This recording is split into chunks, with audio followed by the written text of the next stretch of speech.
those of you who aren't on Facebook, I always put these out on Facebook, is continuity of consciousness, which I'll explain what it is, how to achieve it. And the other one is pediomorphology in nature. And pediomorphology is where in the evolutionary cycle, certain creatures on the planet are frozen in the infant stage of their development, or in the very early stages of their development. I guess what we better talk about first tonight. Can they hear me? Do we? Yes, no, they can hear you. Yes. Can hear me. Okay. Is continuity of consciousness, and continuity of consciousness essentially is this. It's where you're aware 24 hours a day. Doesn't matter if you're sleeping, you're aware that you're sleeping, but you're also aware of the world around you and things that are happening. It's quite common. I began to experience it when I first went in the Army. It seemed like I had a natural inclination to continuity of consciousness. I'm very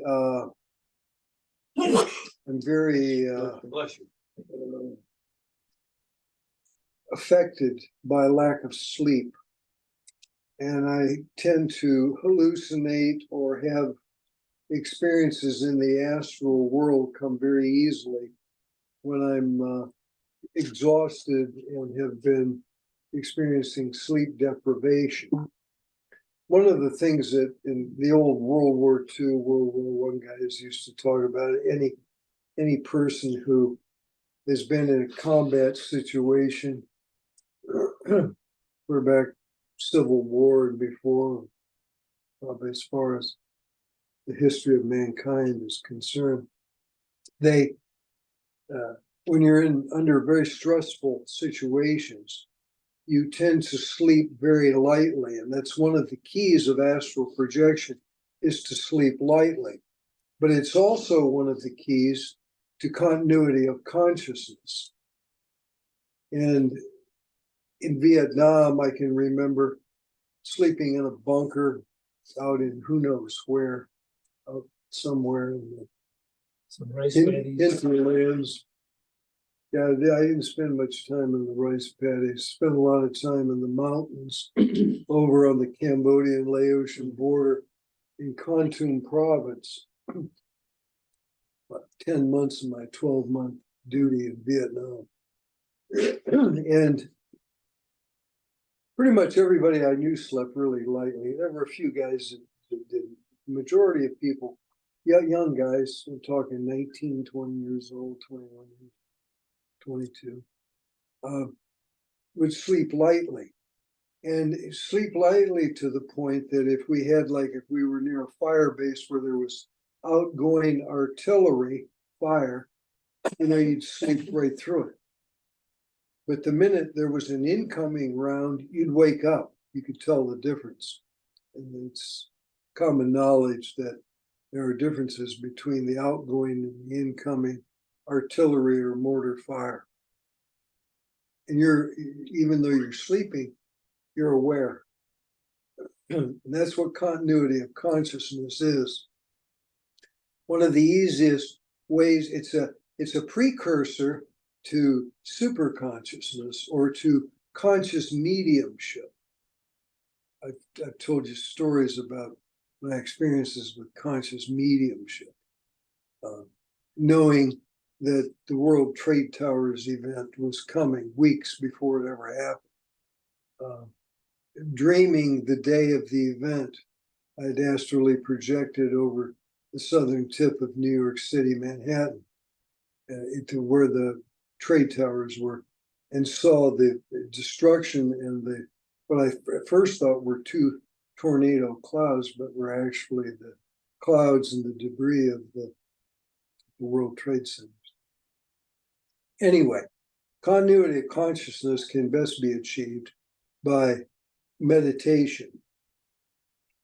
There's just no substitute for meditation. I meet a lot of these young kids. They come up to me at these festivals, spiritual festivals.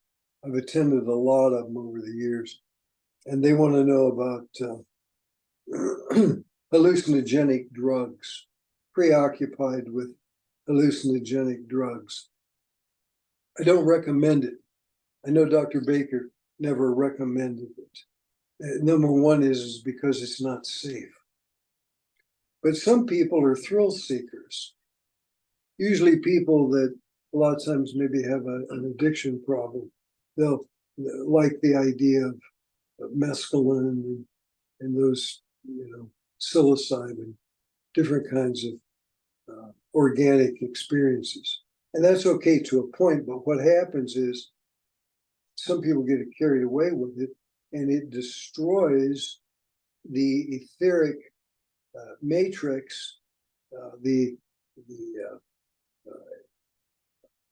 wiring, so to say, the etheric wiring between the chakras and the nadis. The nadis are little small energy structures compared to the chakras, but they carry energy through them, through the etheric matrix. And the matrix, the wiring of the matrix gets destroyed in one lifetime if you overdo the hallucinogenics. And it can take 3 or 4 lifetimes to rebuild the etheric matrix. And it's quite devastating. That's why we always say, at least in Claregate and the English ashram, that it's just not safe. There are safer ways that you can have these experiences, and they're the practices of yogis and mystics throughout the world. And it's meditation, it's reading esoteric classics, and it's being of service to mankind in some way, whatever way you work, through healing, through a lot of different ways of working to benefit mankind. And those 3 things will open the 3 head centers: throat chakra, the brow chakra, and the crown chakra, can be opened safely in this way. And in the early unfoldment of these head centers being opened, you begin to have experiences, and your dream life will take on meaning. I usually, if there's significant things happening in my life, I'll dream it 3 days before it actually happens. It's pretty much always been that. But sometimes it can be more than 3 days. It could be a week, or even 2 weeks, premonitions of events. And that's basically what continuity of consciousness is. It's the first step towards really super consciousness. And I had some books that are beneficial in understanding this. These just happen to be written by Douglas Baker, who is probably the most knowledgeable guy on the planet. One of them is called The Opening of the Third Eye. One is the Third Eye, which explains the mechanics and the mechanism of the eye. Another one is Super Consciousness Through Meditation. Excellent book. And then the big book on the theory and the practice of meditation. Invaluable books. So we always tell people that don't experiment blindly. Get some guidance from somebody, and that's why these books are so good and so valuable, because they'll give you direction and explain how to do things, how to keep a spiritual diary. We have there's some copies there behind Julia. There's only just a few left on a spiritual diary and how the diary works and how you can proposition your higher self into awarenesses and get feedback from your soul. That's really what you're struggling to do, is to get feedback from your higher self. I've known a lot of mystics from various religions around the world, and they could all do it. And it was always a great joy for me talk to them about their practices and their experiences. I can remember a friend of mine, a very powerful mystic, who I met under unusual circumstances, Dr. Joseph Busby. He had 60 honorary doctorate degrees from 60 different universities around the world. He never went to school beyond the age of 14. He would answer your questions before you asked. He was astounding guy to be around. His wife, too. His wife, Louise, was an extraordinary healer. She had also been, back in the 1950s, Dr. Baker's secretary when he was writing the Esoteric Journal, which was one of his publications. And they were an amazing couple, but they had obviously continuity of consciousness, both of them. And Joseph was very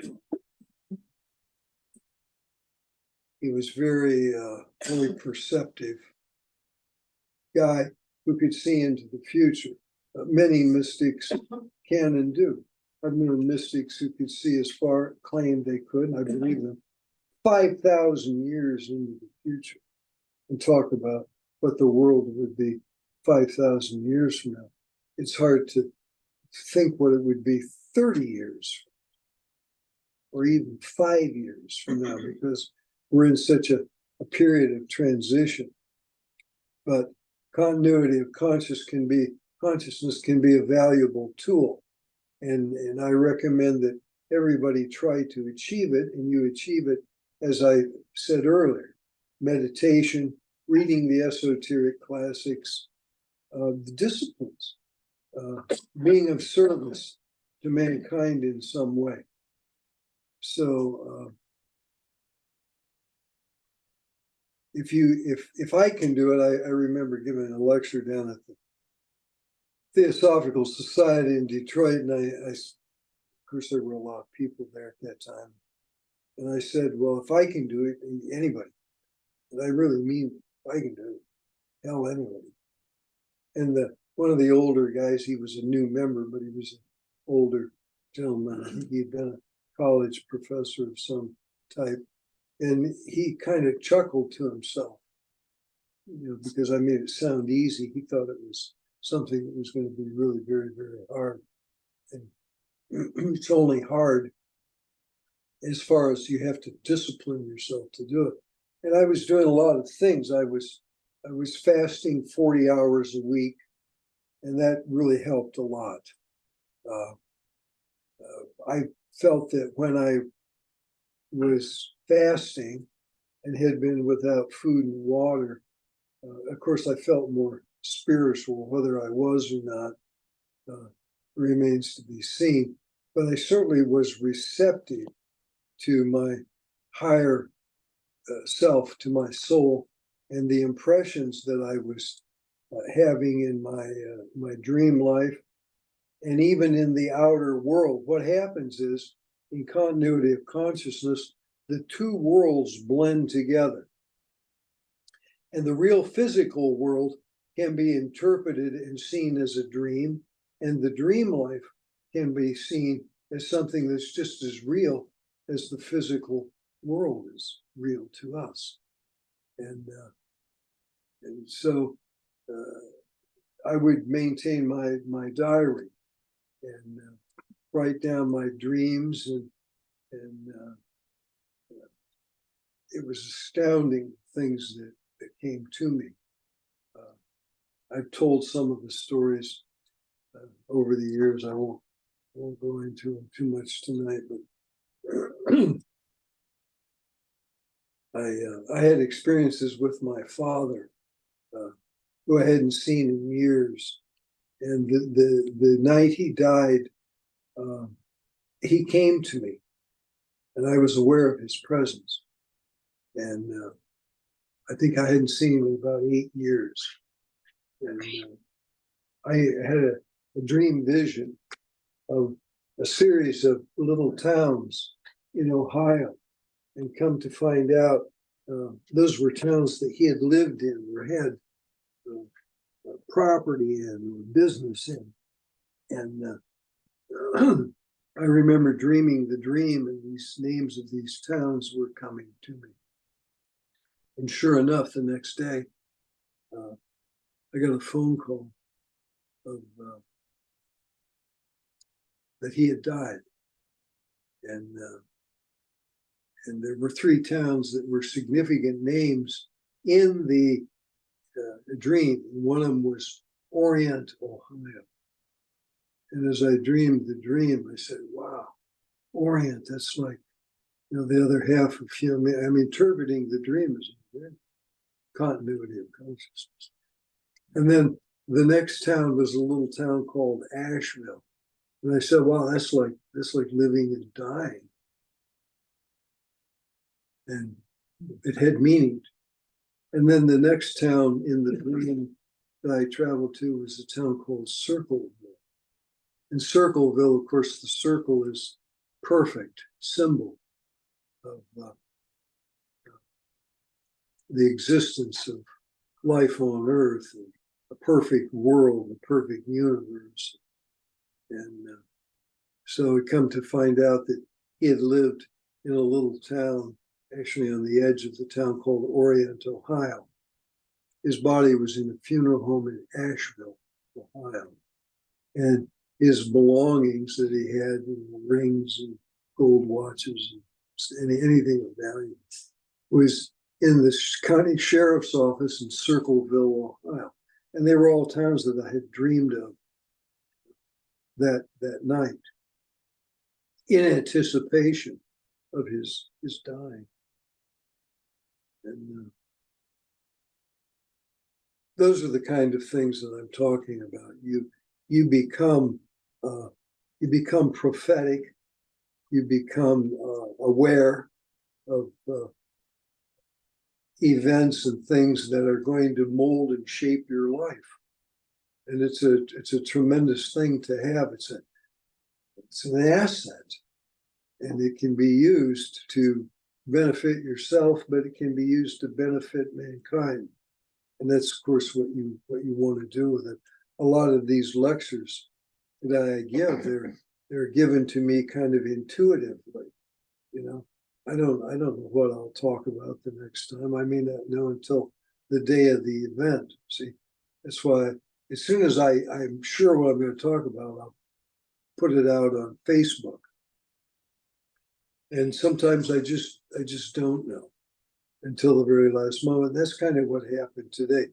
But they're interesting subjects, and their value is immense to people who are willing to put some effort. They used to say years ago when I was a young kid, and I was involved in the Theosophical Society years before I ever joined and became a member.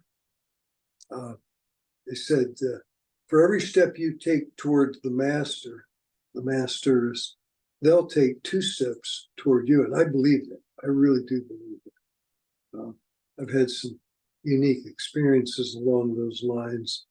And I can tell you that when you're on the path of discipleship, they know who you are.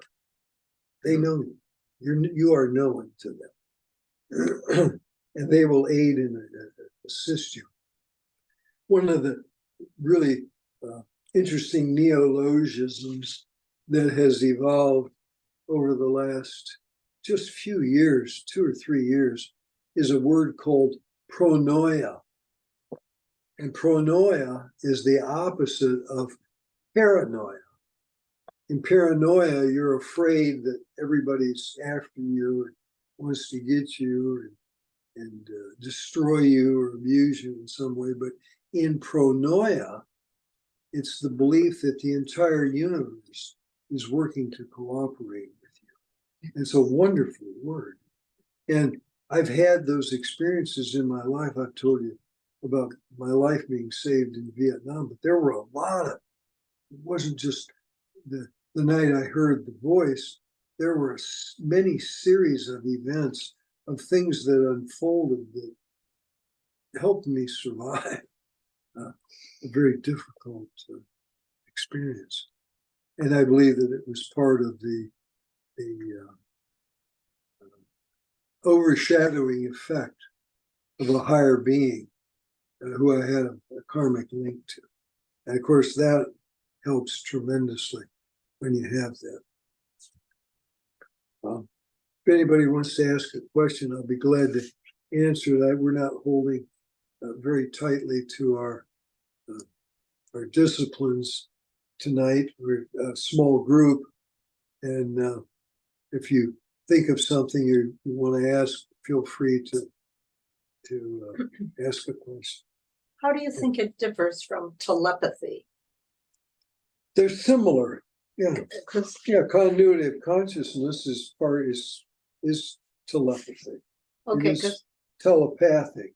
It's something has happened in the matrix of the mind, and like I said, the three centers. It's the three head centers: the throat, the brow, and the crown, called Sahasrara.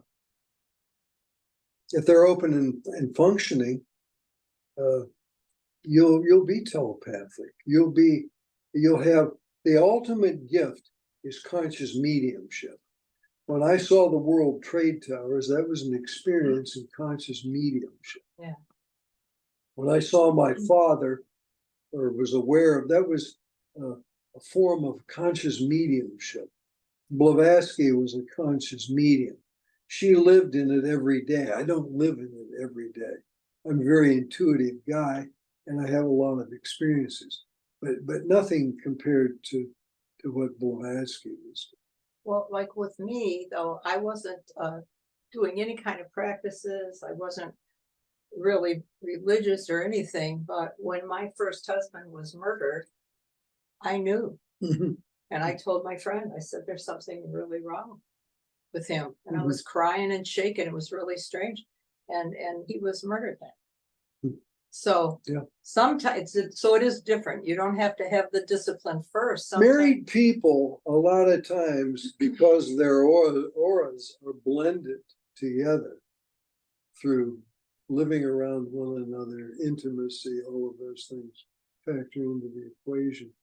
They'll have awarenesses of one another, Mhm. you know, and just it's quite common, but yeah, it's believable, sure. I remember when I was in college, I went to a very unusual school where they would talk about these things openly. It was a branch of Indiana University. It was kind of a maverick group of people, and it was funded by the community. And then it was taken over by Indiana University. It was an art college, and it became the art department for the regional campus for Indiana University, which had about 30,000 students. The art school itself only had just a couple hundred. It was a very, very small organization, but it was filled with incredible people and teachers. And there were guys there who had experiences, really mystical professors with mystical experience. Only two of them that I knew of, but they would talk about it, and yet in different terms. One from a standpoint of being a theosophist, Right. and the other one from just being a guy who was kind of a alcoholic womanizer, but had a brilliant mind, and he would tell stories of these experiences that he had had that were just, fabulous tales, and yet they were opposite. But they didn't like one another, but they were both talking about the same thing. One from a more scientific standpoint, and the other from a more mystical or esoteric standpoint. Oh, interesting.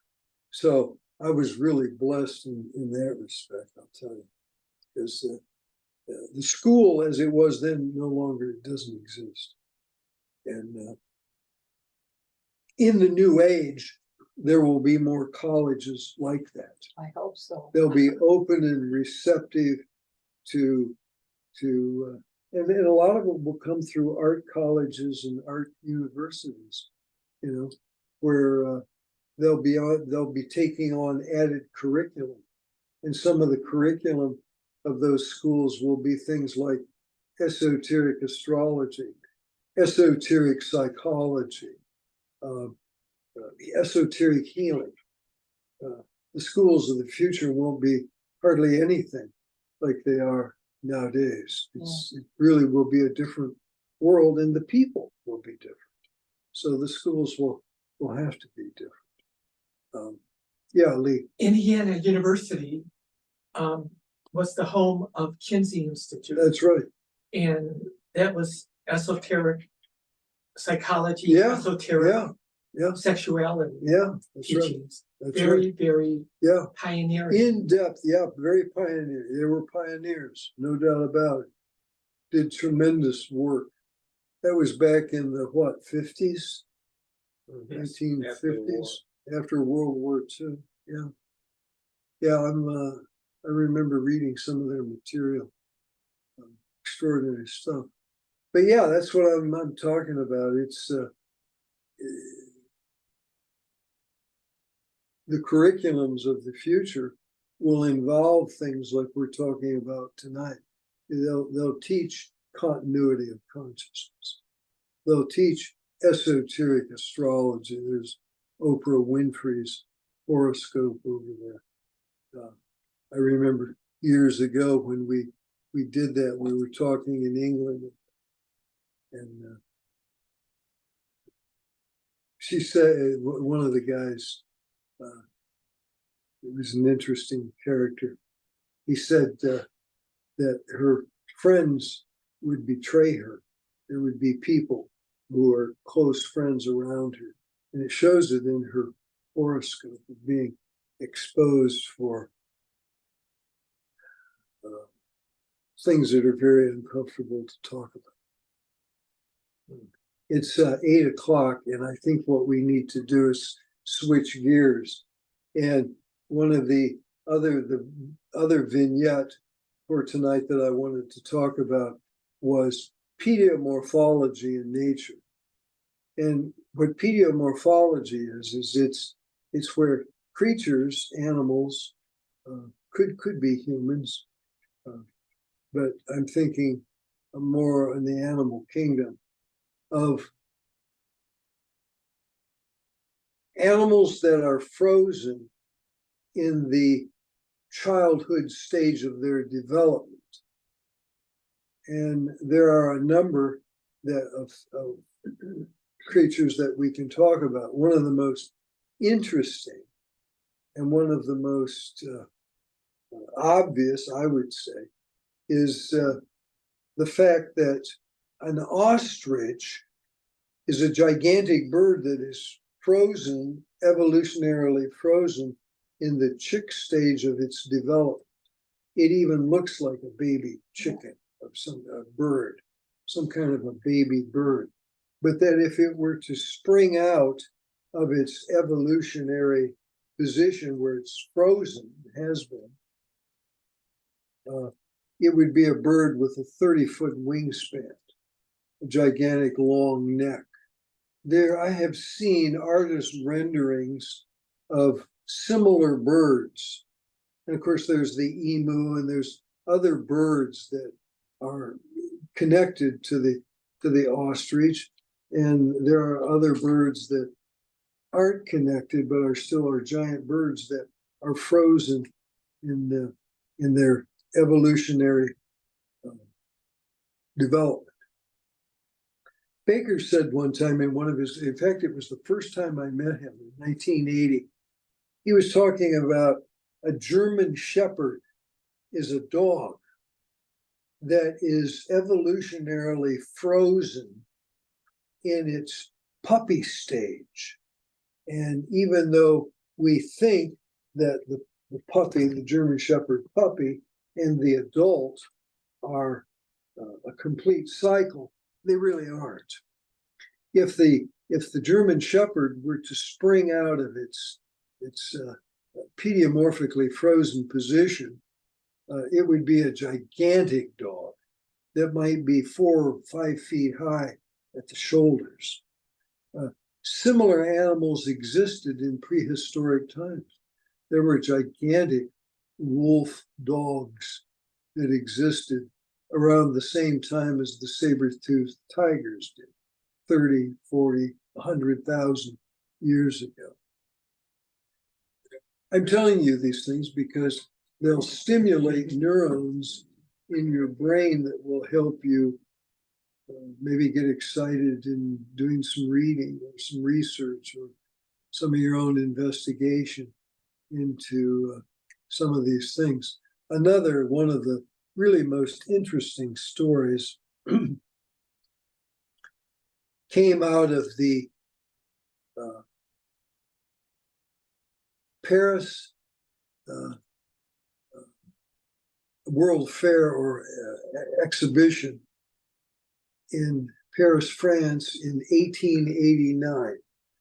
And it was like a World's Fair back in those days. They used to have them every few years in different countries and cities around the world. And so one of the unique things that came out of the Paris in 1889 wasn't just the Eiffel Tower, but there was an event that took place in these centers that they had, these huge buildings where they'd have all these displays of machinery, the modern machinery of the time. And one of them came from, I think it was Brazil. And it was an aquarium that they had built, very elaborate aquarium. And it wasn't just like your typical aquarium, but it also had like a shoreline and had animals and creatures that lived along the shoreline, and logs floating in the water or whatever. And they had a group of axolotl tadpoles that were on display. I just read about this again recently within the last, and it's what triggered the talk tonight on pediomorphology. It was just something recently that I had read. I saw it online, Facebook or somewhere, and it was a retelling of sorts of this incredible mystery of the axolotl tadpoles. And what happened was, in the aquarium that they had there, Brazil had of Amazonian creatures from the Amazon River, they had to change the water periodically. And so the water they used was the local water in Paris, which has a very high iodine content. Keyword, iodine. And to the absolute astonishment and amazement of the people who attended the exposition in Paris in 1889, the axolotl tadpoles began to change just in a matter of a few days. They changed over a period of, I think it was about 2 weeks. They changed from water creatures to land creatures.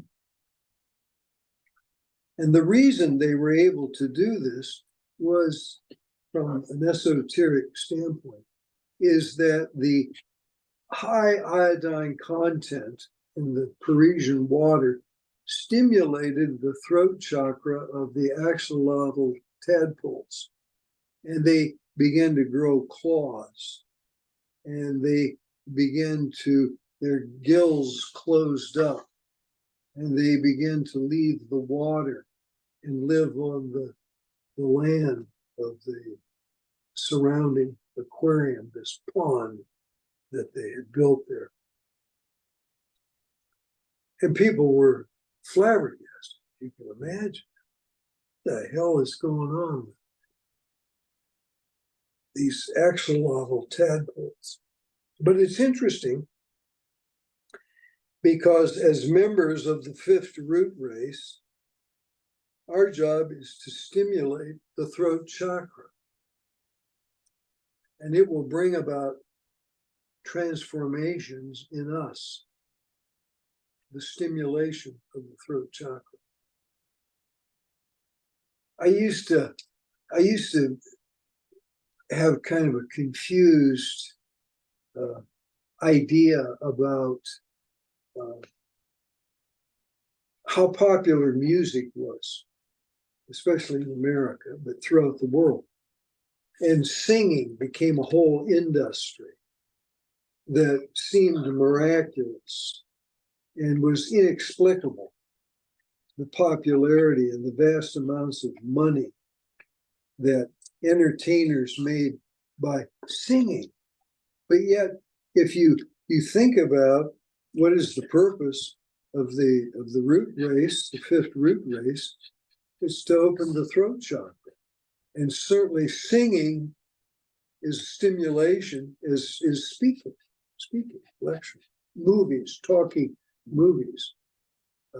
Every form of speaking or singing that you can think of is all part of the exercising of the throat chakras. And it became evident in 1889 to the mystics of the world who were alive at that time that the throat chakras of these axolotl tadpoles were being stimulated by the iodine. I used to get at one of the most spiritual times in the beginning of my spiritual life. I had a doctor. He was always getting in trouble with the AMA, and I had a sinus problem. At least I thought I had a sinus problem. He had unorthodox methods that he would use. And he would give me iodine shots for my sinuses. And of course, 30 seconds after he injected me with the iodine, it may not have even been that long, I could taste it in my throat and my mouth. It was in my saliva. But it did help my sinuses. And I know Galen is a big believer in taking certain types of iodine. Nascent. Yeah, I have some in the kitchen. Nascent iodine, about $50 for a little bottle like that, but it's really good stuff, very, very potent stuff. And what I was doing, this is back in 1975, 74, 75, 76, 50 years ago. Anyway,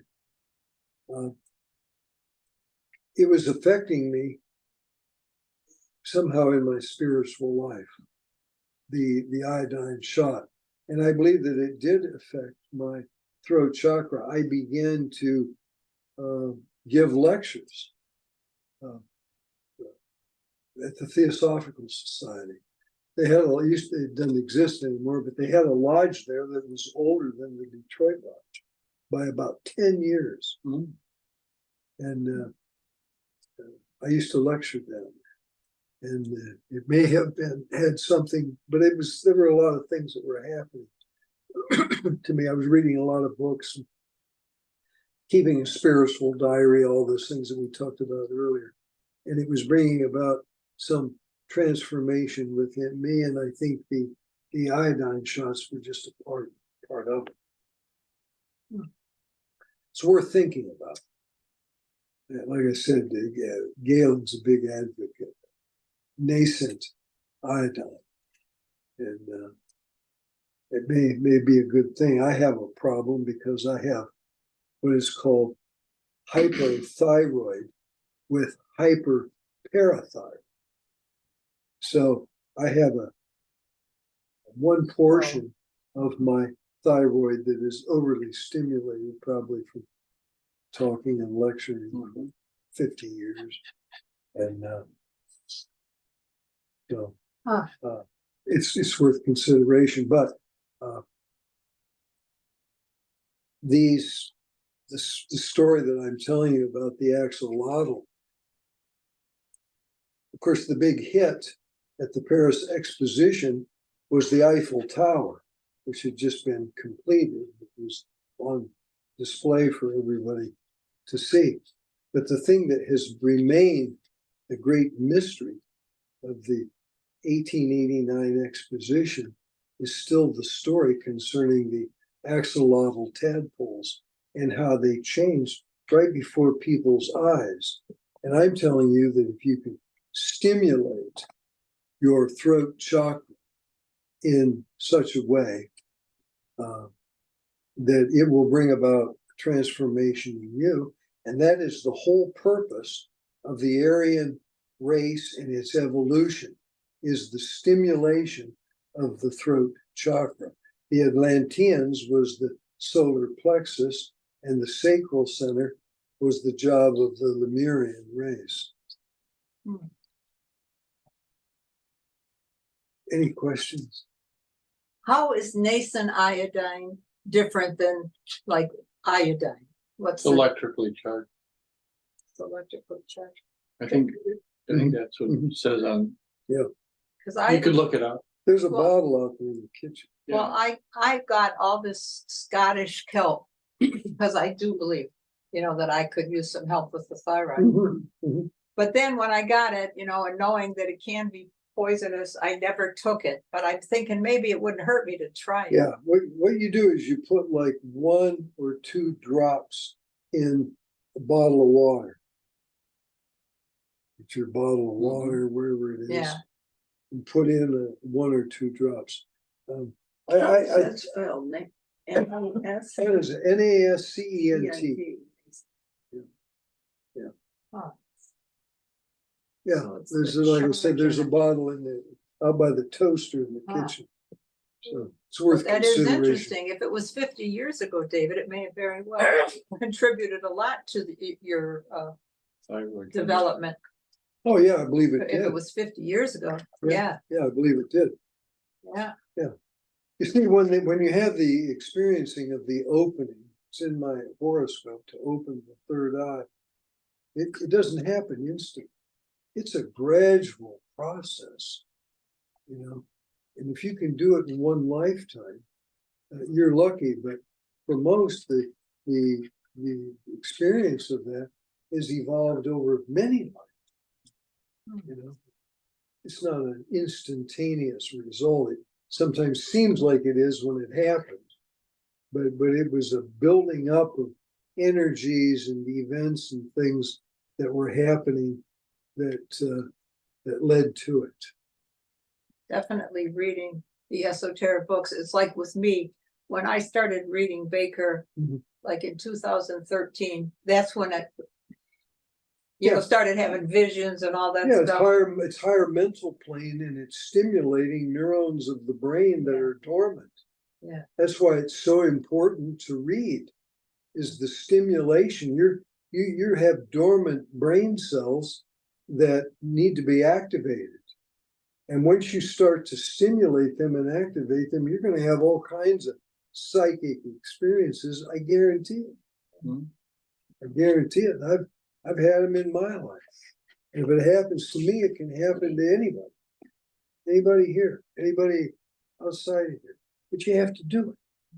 You have to make yourself do it. And people just aren't willing to do it. They're in their comfort zones or whatever you call it. Mhm. And then not much happens. Hey, Dave, I got a quick Yeah, question yeah. about, what is, our perception, I guess, about what would be on the other side of the veil? Mhm. And would that, influence of something different than physicality be a part of what people are, there's a lot of people talking about like flat earth and stuff like that. Mhm. So, is there, I know there's people from the spiritual world that talk to people that are open here, if they're gonna receive it, channel it, whatever. Mhm. But I'm just wondering what kind of a terrain or, what kind of environment is it out there? You're talking about what's on the other side of the veil? Pretty The veil. much, yeah, that kind of environmental, it's different than the physical world. Yeah, of course. Yeah. And so Yeah. it's a whole different world to grow up in.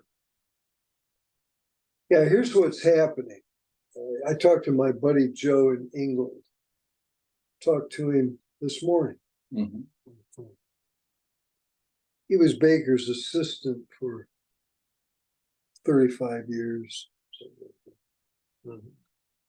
And he says that people in these esoteric groups that he frequents in England, they're talking about the thinning of the veils. And it means the veil between the physical world and the etheric world. The etheric world and the astral world. The astral world and the mental world, the mental planes. The planes are stratified. There's 7 planes, there's septonates of planes. So there's 7 planes to the astral plane. Okay. There's 7 planes to the etheric. There's 7 planes to the mental plane, and so on. And so people, one of the things Baker was talking about, Admiral Byrd and the hollow earth, his theory about that he saw the hollow earth. Admiral Byrd was like me in this respect. He was under tremendous duress, probably didn't have much sleep. He hallucinated into the etheric world. And he saw what he thought was a hollow earth, but he was actually seeing the etheric globe. That's what he was seeing. And so he came back and told people about it. And there are people who believe that somehow there's this world inside of our world. There is, but it ain't what they think it is. It's on a different plane. Yeah, exactly. The Altus Mountains. Right. That's part of it. Mhm. So multi-dimensional. Exactly. Atlas Mountains. So would the appearance of an astral world be something that, I mean, if you're free of your physicality, you can have extended vision. Would it appear to be a flat earth No, or something like that? I don't know where these flat earth I don't know guys. where it is I either. so guarantee you the earth is not I flat. thought it might be a leak in the veil or That's, something. Okay. yeah, we're at, what time is it? We have 10 more minutes, 8:20 right Is now. it, see, There's that's some that's an questions hour. out there. Yeah, Yeah. is anybody in the, our group here, have a question? Well, so far I don't see anything. Yeah. Okay. Maybe nobody tuned in tonight, No, there is some is people. it? Mhm. All right. Yeah, if you have a question, feel free to let Yeah. us know. Oh, I saw a PBS program about DNA, identifying species through DNA. Mhm. And there was a Danish researcher, and he said, well, I want to find ancient DNA. Mhm. And he didn't have access That's to RNA. That's a what? RNA is the ancient. It's the most ancient. RNA is the DNA equivalent of the astral body. Okay. Well, Its origins come from the astral. yeah. And the DNA came when there was intervention. If you study theosophy and anthropogenesis, it was the intervention of the Nirmanakayas who interbred with the evolving earth types. And that created DNA. And that's why Yeah. there's all those variations. Remember I showed you last time we met of the Cyclopean man from Indonesia that had one eye. Oh, We talked about that at the last meeting. The baby kitten that was born with one gigantic eye in its forehead. The babies that are born with a tail, you know. I just read something recently about a young girl who had a tail that was never amputated as a baby. And for some reason, I don't know, lived in a obscure part of the world, and the tail grew, and Oh, wow. it was quite long, and that was just a few days ago. That'd be horrible. wow. Yeah, that but would be it's- scary. Hard to get a date. but it's in the structure. It's in the DNA. Right. It's Well, there. every form of life has DNA, doesn't it? Right. Yeah. So, okay, so this researcher from Denmark, he was looking for ancient DNA Mhm. to understand, what kind of life forms there were prior to now Mhm. DNA. Mhm. And so he went up to Russia, got a sample of soil, and then was able to extract DNA out of the soil Mhm. because Cool. DNA, is preserved around certain, electrical minerals. Mhm. They have a charge, Mhm. and so, and he found very like species that we have now, except these were really enormous kind of creatures. Mhm. And so then he wanted to get even earlier samples of DNA. He went up to northern Greenland where there's not even a glacier. It's so arid and cold up there that there's just nothing, but there are old pieces of wood around and stuff. So he got a sample of soil up there. And then they couldn't extract enough length of strand of DNA to depict what that creature was until they 15 years later discovered a new way of assembling it, and then they found out that okay, here's what the plant kingdom and the animal kingdom was. And it was similar, but there were camels up there and all sorts of large things, large plants. But he said the interesting thing was it was a different kind of